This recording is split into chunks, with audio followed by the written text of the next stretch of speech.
1 week siya dapat bago mag-subside ang asthma. Dito, kinaumagahan for 2 sessions, morning and afternoon. Nung pagkahapon, nagulat ako, tumatakbo na, ang likot-likot na naman.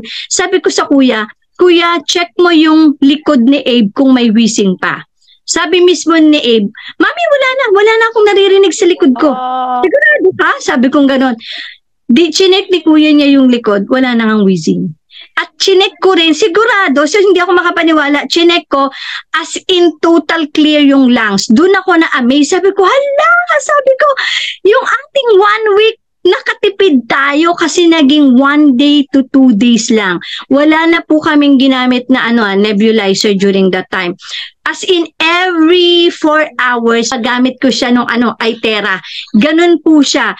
Kaganda. Kaya sobrang, and then yung asawa ko may sinusitis, may allergic rhinitis.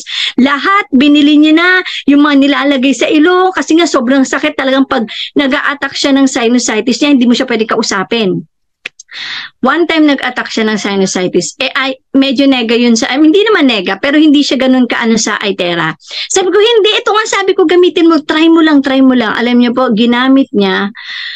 Grabe, nakatulog siya at talagang nag-relax yung kanyang sinusitis. And then yung anak ko, every time may allergy yan, may clogged nose, yung bunso, pag nag-clogged nose yan, hindi na makahinga.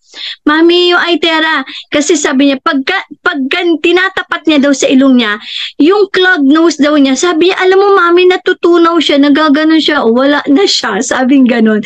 So nakakatuwa kasi na-experience nila. And then last po, yung mom ko, 2 months siyang hindi makalakad due to gout. As in, binubuhat namin siya para maligo sa CR or magbanyo. Umiiyak talaga siya. Until na yung device, syempre, na-experience na ng family ko, dinala ko ngayon dito kay mama. Binlower ko siya. Imagine mo, 2 months hindi makalakad. Nung binlower ko siya, sakto nandito yung mga kapatid niya. 7 yung kapatid niya. Aba, di pag-blower ko sa kanya, akala ko sumisigaw sa sakit. Nagsisisigaw kasi sabi niya, anak, gumanon siya. So nagulat ako, seryoso, hindi siya makalakad. After 2 sessions din, tumayo at nagsayaw. Sabi ko, seryoso, tingnan mo, di ba hindi nga ako makalakad? Ayan. Tapos nakita na witness sa mga kapatid niya. Alam niyo po, lahat ng mga kapatid niya meron palang pain. Yung isang kapatid, masakit ang paa, hindi mo pwedeng i-touch kasi in pain. Yung isa, masakit ang balakang. Nagpa-blower sa akin, 10 minutes lang, lahat ng pain nila gone. So sabi ko, ito, talagang bumili po talaga ng device lahat. Sobrang nakakatawa. So ganun kaganda yung device natin. So hindi lang po sa akin, hindi lang po ako, kundi yung mismong family ko ang naka-experience.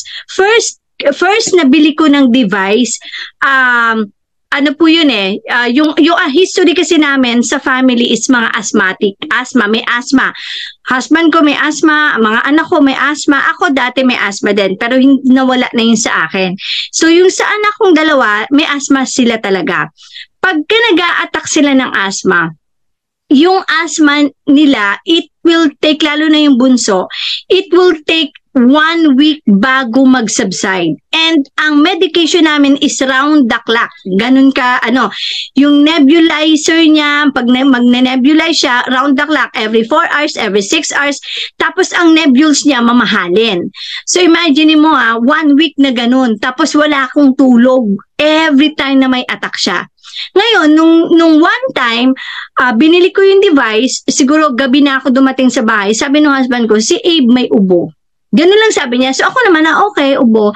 Tapos sabi ko, wait lang. Sabi ko, pag ito inubo, automatic, mag-aano na yan kumbaga mag-a-attack na yan. Kaya sa amin, bawal ang may ubo. So ngayon, ang nangyari, nung madaling araw, 3 a.m. ng madaling araw, eto na, hindi na siya makahinga. Umiiyak na siya kasi hinihirapan na siyang huminga. So automatic, as nanay, ang ginawa ko, kinuha ko, ginrab ko yung nebulizer, pinanebulize ko siya. Nakakalungkot lang kasi hindi umepekto ang nebulizer niya. So, ibig sabihin, andun pa rin, hirap na hirap pa rin siyang huminga. Wala na akong nebules, na ubos na. Buti na lang, naalala ko, kabibili ko lang ng device. So, kinuha ko yung device, hindi pa ako marunong mag-blower. Hindi ko alam ang protocol, hindi ko alam ang lahat. Basta ang natatandaan ko, isaksak daw at i-on, i-blower. So, ang ginawa ko, sinaksak ko, pinlog-in ko, in-on ko, binlower ko siya sa dibdib, binlower ko sa likod, walang protocol, walang kahit ano. Pero wag niyo pong gagawin yun. Kumbaga, emergency kasi yon. So, yun ang ginawa ko. Maganda po yun nangyari. Yung bata nakatulog. After niya nakatulog, take note yung tulog niya, tuloy-tuloy. Kinaumagahan, pagising namin, may wheezing pa rin siya. Di ba yung pag may asthma ka, gumaganon yung lungs mo, yung likod mo. So, may wheezing pa rin siya. Ang ginawa ko po, instead of nebulizer, kinuha ko yung yung iTera, sabi ko, anak, mag-nebulize ka using this device. So, may video nga ako niyan eh. Ang ginawa niya, pinatapat ko sa kanya yung device at ini-inhale niya. Ganon siya ng ganon. Ganon ang ginagawa niya. Alam niyo po, imagine mo 1 week siya dapat bago mag-subside ng asthma. Dito, kinaumagahan for 2 sessions, morning and afternoon. Nung pagkahapon, nagulat ako, tumatakbo na, ang likot-likot na naman. Sabi ko sa kuya, check mo yung likod ni Abe kung may wheezing pa. Sabi mismo ni Abe, Mami, wala na akong naririnig sa likod ko. Sigurado ka? Sabi kong ganon. Chinek ni kuya niya yung likod, wala na ngang wheezing.